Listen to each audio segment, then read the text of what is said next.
Tonight, Iran on edge after the country's president killed in a chopper crash.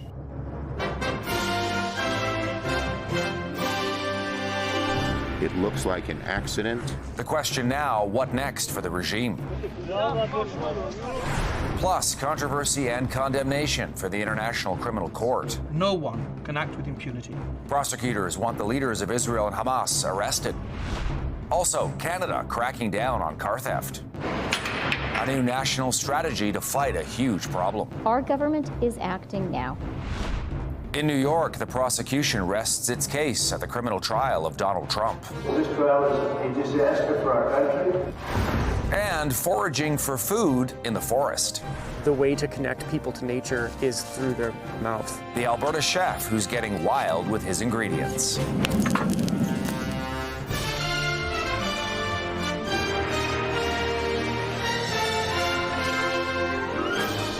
CTV National News with Omar Sachedina.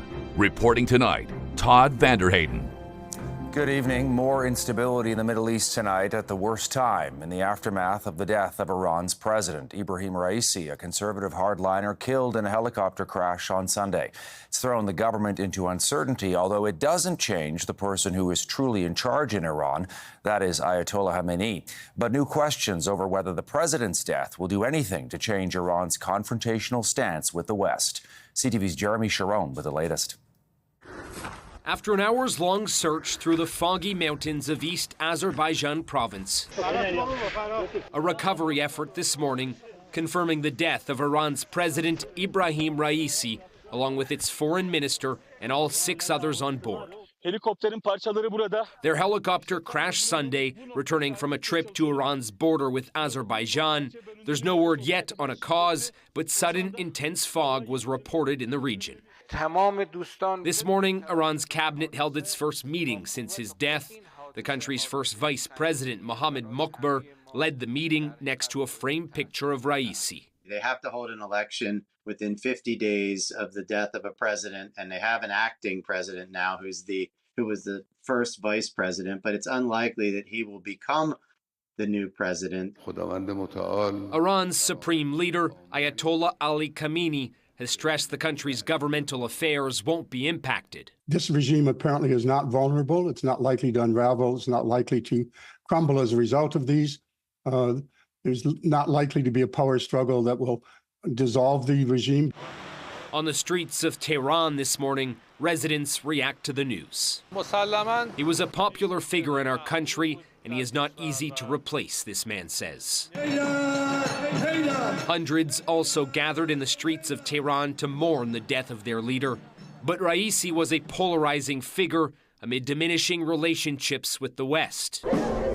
His death celebrated by Iranians in exile outside the country's embassy in Berlin. I am very happy today because we want to bring freedom and democracy for Iran. Raisi's death comes at a time of unease in the Middle East, centered by the war in Gaza between Israel and Hamas, a militant group backed by the Iranian regime. Todd? All right, Jeremy Sharon. A controversial move today at the world's top criminal court. The chief prosecutor at the International Criminal Court, or ICC, based in the Netherlands, is now seeking arrest warrants for the top leaders of Israel and Hamas, as well as Israel's defense minister, Yoav Gallant. Prime Minister Benjamin Netanyahu and Hamas leader Yahya Sinwar are being accused of war crimes and crimes against humanity in both Gaza and Israel. The move has been slammed by Netanyahu as a disgrace. A decision on the matter could still take months. The case will now go before a panel of 3 judges who will decide if the arrest warrants will actually be issued or not. Here's what one Middle East expert is saying about the move at the court and the possible implications.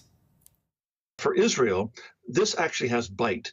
It means that if the arrest warrants are issued, Prime Minister Netanyahu and Defense Minister Gallant cannot travel to 124 countries who have signed on to the Rome Statute of the International Criminal Court, including Canada, including virtually all of Europe, and including a number of other countries as well. This, I think, is the kind of decision by an international forum that Israel has most feared. And U.S. President Joe Biden condemning the move, calling it outrageous. Speaking at an event at the White House for Jewish American Heritage Month, Biden saying there is no comparison between Israel and Hamas. Let me be clear. We reject the ICC's application for arrest warrants against Israeli leaders. Whatever these warrants may imply, there is no equivalence between Israel and Hamas. And it's clear Israel wants to do all it can to ensure civilian protection. But let me be clear.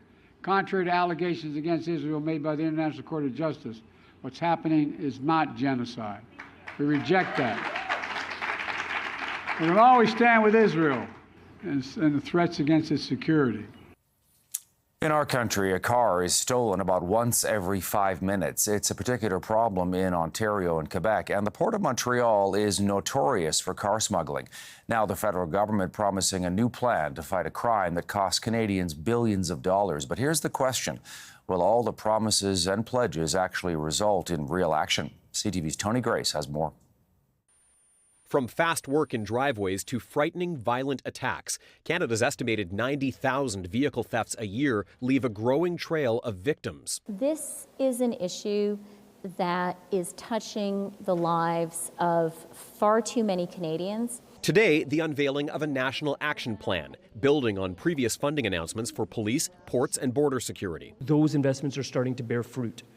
More needs to be done, clearly. That's why we're here today. The plan pledging new criminal code offenses and punishments, including 14-year maximum sentences instead of 10 for violent thefts, a new law targeting electronic devices used by thieves, more intelligence sharing domestically and abroad, and more scanners to inspect containers where criminals are funneling stolen cars to ship overseas and sell. There are more scanners and more staff quickly being put into position here in the GTA and other spots to disrupt this activity. The roadmap applauded by a mayor whose community sees a car theft every 20 minutes. These tools are going to be disappointing for organized crime in this country. The government says heightened coordination this year has led to more than 1,200 stolen vehicles being seized at ports and rail yards, more than double the same period last year. Some applaud the progress but question the pace of the government's approach. Other than hosting a big meeting last February, they've been fairly non-existent in this file, but they're announcing something. The former Ontario Provincial Police Commissioner says what's really needed is more resources for the RCMP to dig deeper. Without a lot of money going to the RCMP, they're not going to be significantly involved. Given the global reach here, is there any one thing your officers need most in their hands right now? I think improving legislation is one that's important for us. Understanding the intelligence picture on the international side, because if you can cut the flow and demand, you've just eliminated thousands of cars going overseas in a year. So I think that's one, the intel picture which we're working on. And then there's the politics of it all. Today, the Deputy Prime Minister urged the opposition parties to help pass criminal code amendments swiftly. The Conservatives accused the Trudeau government of acting too slowly on the issue, promising today that a government under their party would do more to scan shipping containers and crack down on criminals. Todd? CTV's Tony Grace in Toronto. Good news in Alberta, where a wildfire near Fort McMurray is no longer out of control and the weather is cooperating. Alberta Wildfire saying recent rain allowing firefighters to contain the fire, which is still burning south of the city and close to 2,000 square kilometers in size. Close to 7,000 evacuees were allowed to return to their homes on Saturday. But in British Columbia, still no return date for close to 5,000 people forced out of their homes in Fort Nelson, that's in northeastern British Columbia. For some, it's been 10 days now. The nearby Parker Lake wildfire is still out of control. Meantime, hundreds of people are heading home in northwestern Manitoba after wildfires forced them out. The provincial government promising more financial help. CTV's Sarah Plowman has this update for us. One by one, people of Cranberry Portage reunite, embracing in long hugs after a wildfire forced them to leave home more than a week ago. We had a few tears, but we were all just so happy that we were able to be home and be with the people that we love. They left, a fire raged nearby.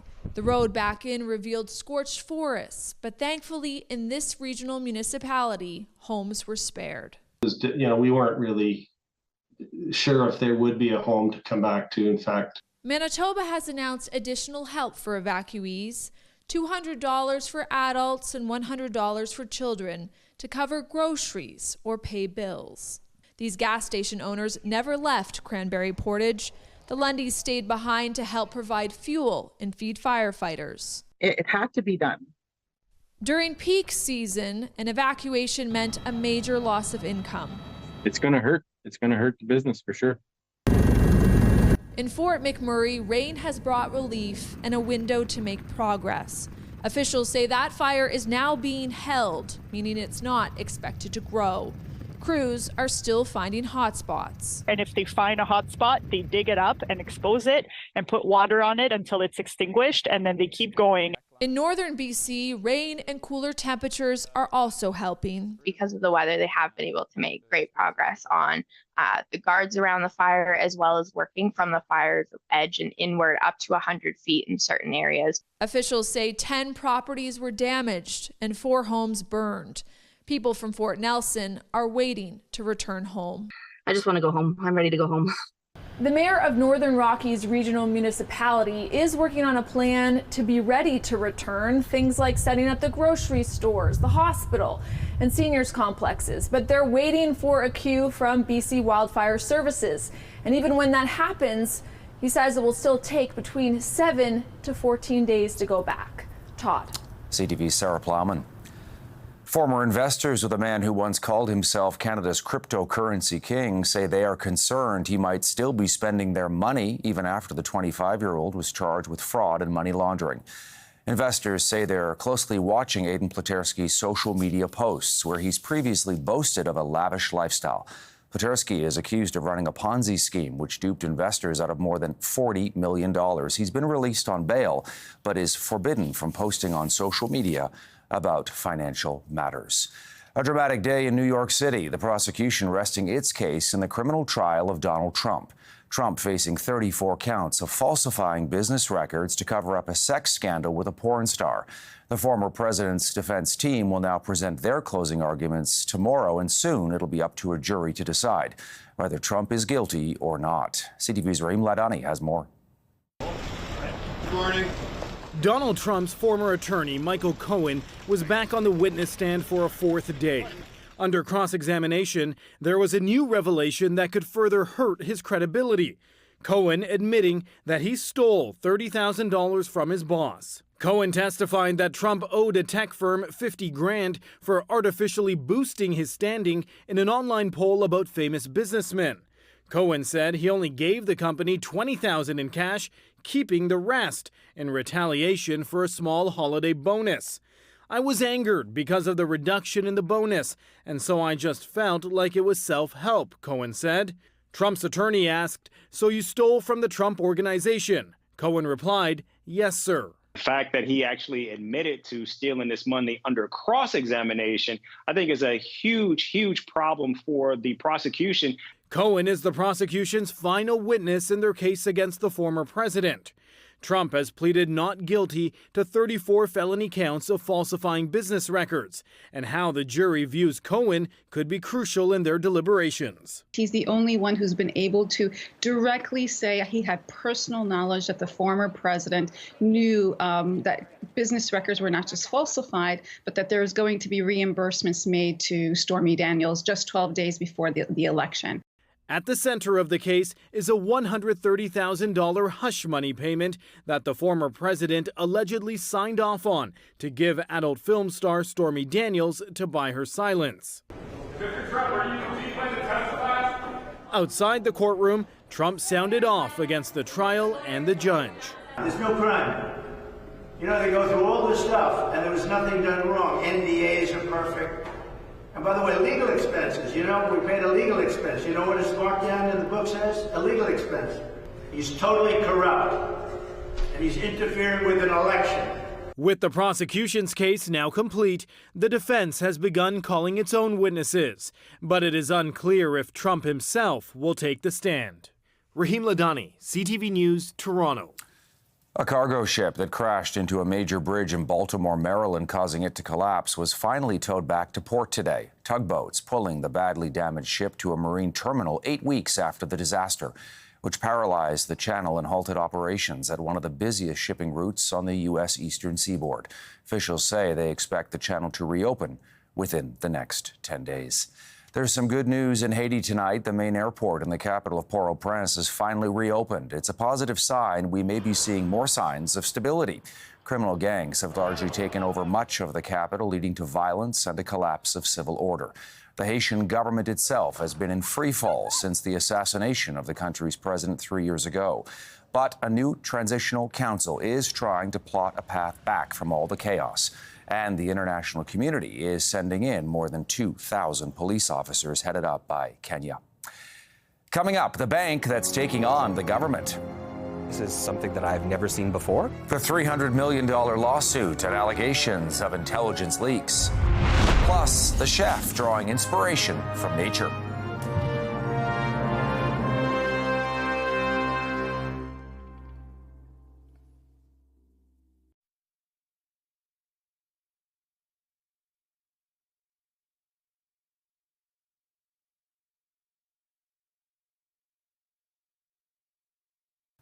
A massive $300 million lawsuit has been launched against the Canadian government. The man responsible, the founder of Wealth One Bank, which focuses on the Chinese-Canadian community. He's targeting the federal attorney general, the head of the RCMP, the director of Canada's spy agency CSIS, as well as newspaper reporters, alleging damaging and inaccurate information was leaked, costing him his company. CTV's Judy Tren reports. Shenglin Shen was a bicycle salesman turned banking mogul.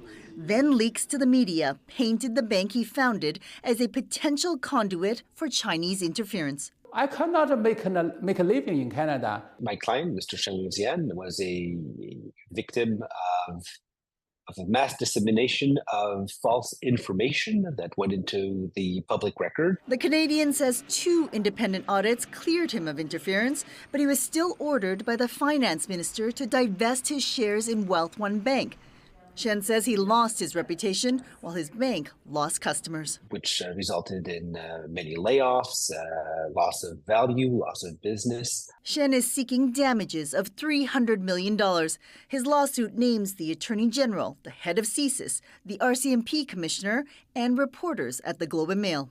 The scale of the legal action surprises this former diplomat and national security expert. This is something that I've never seen before, but again, I think it demonstrates how seriously the persons who might be subject to unlawful disclosures treat this, and want to make sure that they hold governments accountable. The lawsuit also names a former Mountie and an ex-CSIS officer as potential informants, and states that the spy agency was fully aware that human sources can be mired by racial, xenophobic, and ethnic biases, but was negligent in letting that information get out in the public. Intelligence organizations who have a lower standard in order to report internally, because it's a different type of information collections, also sometimes get things wrong. That's why it's important to make sure that you protect the information. CSIS says it won't comment on a case before the courts. It's still searching for the persons responsible for leaking classified information. So is the RCMP. But more than a year has already passed without any charges. What we're trying to do is to get to the truth. What we want is transparency. What we want is a full vindication. Intelligence officials are bound by the law to keep classified information secret indefinitely. That means they can be charged for leaking intelligence even after they leave their jobs. Judy Trin, CTV News, Ottawa. Still ahead, an astonishing stroke of luck. The Saskatchewan golfers with aim down to a tee.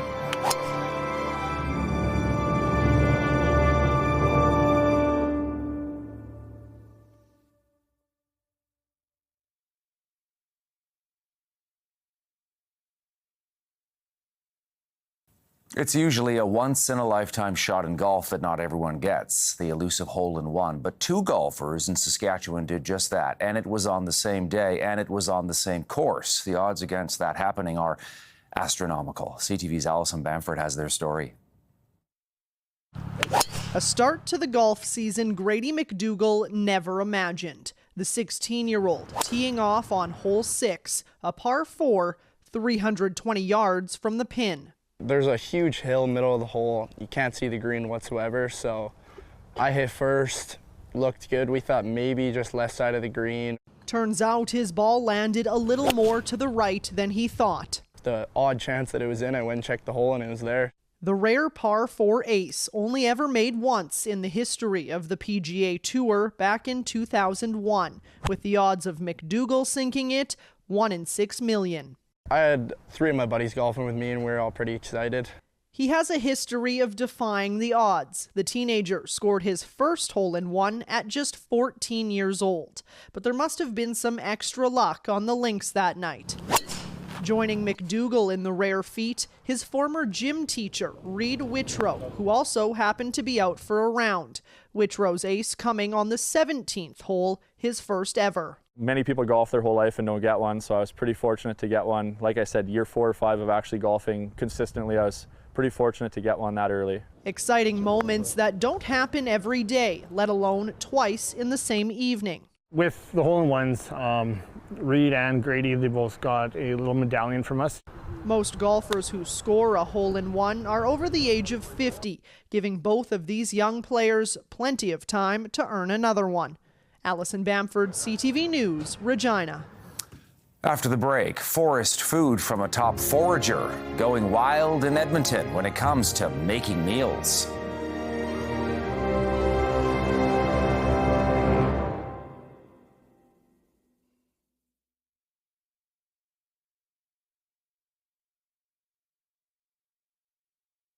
Finally for us tonight, imagine cooking a meal in the forest using food foraged from the wild. One chef in Edmonton is doing just that and connecting people to nature in the process. He says some of the best ingredients can sometimes be found right in your own backyard.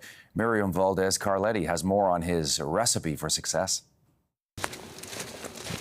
Kevin Kosowin isn't going to the grocery store to find ingredients for dinner. Instead, he's searching here in a forest near Rochester, an hour north of Edmonton. I really do believe that the way to connect people to nature is through their mouth. Kosowin owns this piece of land and uses it to forage food. He offers wild-inspired cooking classes for people wanting to embrace nature's ingredients. Usually every ingredient can go into either a drink, a savory dish, or a dessert.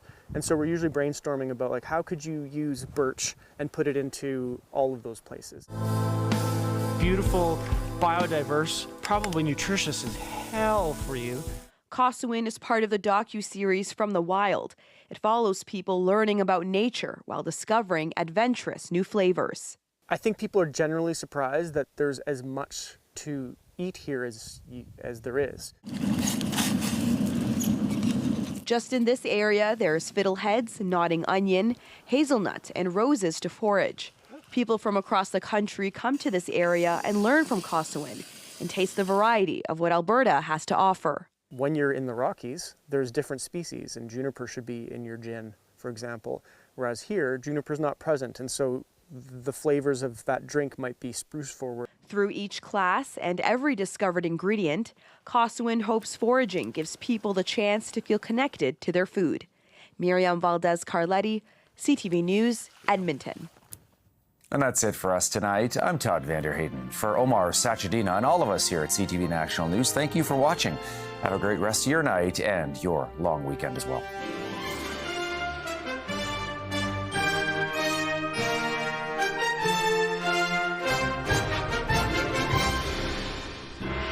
CTV National News, Canada's #1 newscast.